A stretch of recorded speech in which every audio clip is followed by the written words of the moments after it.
tamu sana, yes, tamu sana. Yes. There is a viral video of William Ruto speaking yesterday to a delegation he hosted at his current residence.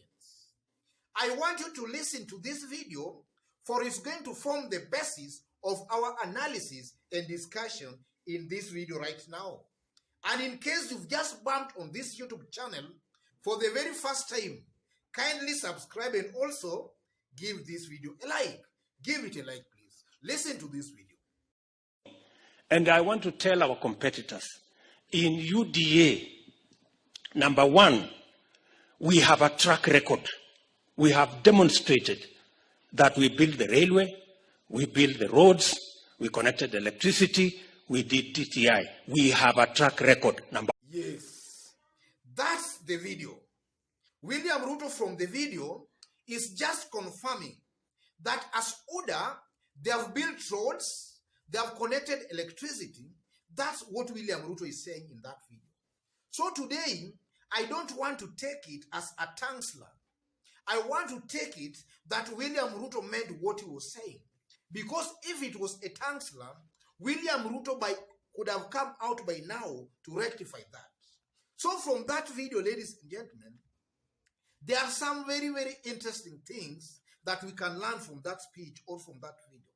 The first thing, it exposes William Ruto as a liar. A liar. Because order was just launched recently. Order was just launched recently. So which is this order that William Ruto is telling us that built roads and also connected electricity? That exposes William Ruto as a liar. And you can see that as he talks, that delegation is not even bothered maybe to ask him or maybe to get an answer from him what he means. But they're just there listening. So that exposes William Ruto as a liar. Somebody who is deceiving and suspecting Kenyans. The second thing that comes out from that video is that Ruto wants to take government credits and not failures. In most occasions, we have seen Ruto castigating the government and saying that it's not in government. But in other occasions, he has been quoting or taking the government credits. So it exposes William Ruto again as a very, very, very funny or a politician who is just playing politics. He wants to use the government credits for his own advantage, but also distancing himself from the government failures. And then thirdly, ladies and gentlemen, that video also exposes William Ruto as a leader who is talking from both sides of the mouth. William Ruto has been castigating the Jubilee government for building roads and coming up with these mega structures. In fact, William Ruto has been challenging the government that instead of building roads, they should put such kind of money to the people, or rather they should take that money to the people. And some of his ardent supporters and leaders following him have been very, very vocal on that. In fact, they have been challenging the president and Uhuru's government. In fact, they have been telling the government that people cannot eat roads. In fact, Professor Kithure Kindiki recently challenged the Jubilee government that Kenyans cannot eat roads. And now here, we have William Ruto, their leader, now taking credit for the roads that have been built by the Uhuru government. That's talking from both sides of the mouth.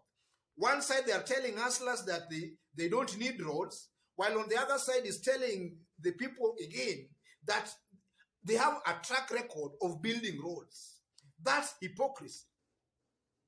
And then fourthly, ladies and gentlemen, that speech, or rather statement by William Ruto, just exposes that this bottom-up economics is just a myth, a nice campaign slogan and strategy to hoodwink the unsuspecting Kenyans.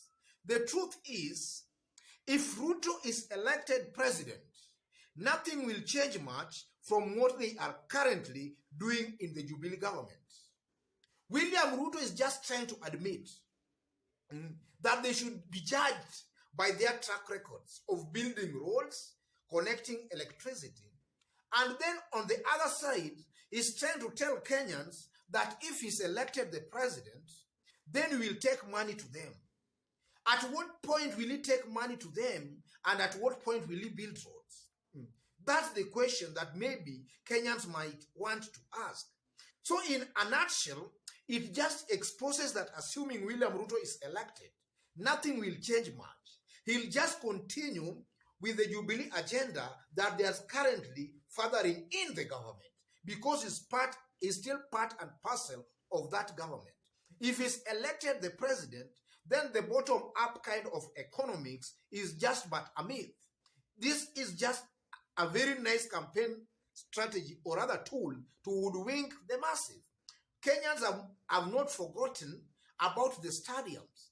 In fact, it reminds Kenyans of the stadiums, of the laptops. These are just nice campaign words, or other slogans, to hoodwink unsuspecting Kenyans.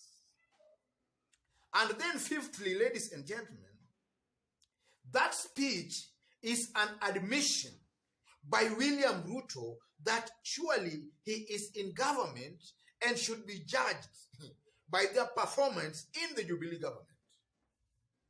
You know, William Ruto has been operating and doing things as if he's the opposition leader. But by his own admission through that video, he is admitting that he's surely in government.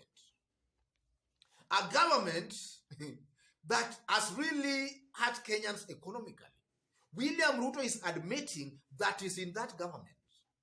So, ladies and gentlemen, the question that now Kenyans are asking again, the question that Kenyans are asking, for all this about now is going now to 10 years. For all this almost 10 years, what has William Ruto done to Kenyans that he will not be able, for all these 10 years, let me put it this way, what has William Ruto done to Kenyans? Because he's campaigning and telling Kenyans that if he's elected the president, he will do this and he will do that. Why has he not done that in the 9 or rather 10 years he has been in government? Because he is admitting that actually they should be judged, or rather they should be judged by their track records. What has he done to the Kenyan people? That's the question, ladies and gentlemen. All these political maneuvers, ladies and gentlemen, just exposes William Ruto as somebody who might be taking Kenyans for a ride. William Ruto knows for a fact that a majority of Kenyans maybe are naive and might not know exactly what is happening. So he's just talking, maybe William Ruto does not know that the same thing he's saying today, tomorrow he will be saying something different. But as people who are following him very, very closely and keenly, we keep a record of these things William Ruto has been saying. So I can authoritatively confirm today here that William Ruto, from his utterance yesterday, William Ruto is coming out as just an ordinary politician. Somebody who promises something when he's campaigning, but when he's elected to office, then he's doing the complete opposite. William Ruto is not new to such kind of promises. And Kenyans have not forgotten about the stadiums that I've just talked about. So this is a strategy, or rather William Ruto has to be very, very careful with what he says. And that's why I remind William Ruto to go back to the basics of the 48 laws of power. You should talk less than necessary. You know, if you talk a lot, then Kenyans can easily know, then you just expose yourself to some very, very interesting facts about you. Because this one of yesterday has just exposed the lies that William Ruto has been telling to Kenyans. He has been cheating Kenyans that he's not in government, while today is confirming that he's in government.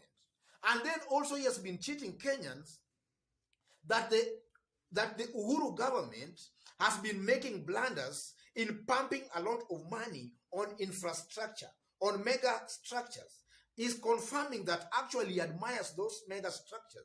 So if he's elected to maybe as the president, he will just most likely continue with the same trajectory that the Uhuru government is also engaged in as of now. So that exposes Ruto again as a liar, somebody who cannot be relied upon. Otherwise, ladies and gentlemen, let me stop it there for today, because some of these things, we have really been deliberating on them on a daily basis. So let me stop there. I'm currently working on the BBI verdict by the appeals court. So make sure you stay tuned by subscribing and also giving this video a like, so that when we do that video or when we upload it, YouTube notifies you immediately. Otherwise, for those who are watching us outside of Kenya for the very first time, kindly drop a comment and let us know what you also think. And for our continued fans and subscribers here, I'm very much humbled, and I'm also very, very much pleased with the kind of support you are giving me here. But also don't forget to also give this video a like. God bless you. God bless Kenya. Tamu sana, yes. Tamu sana.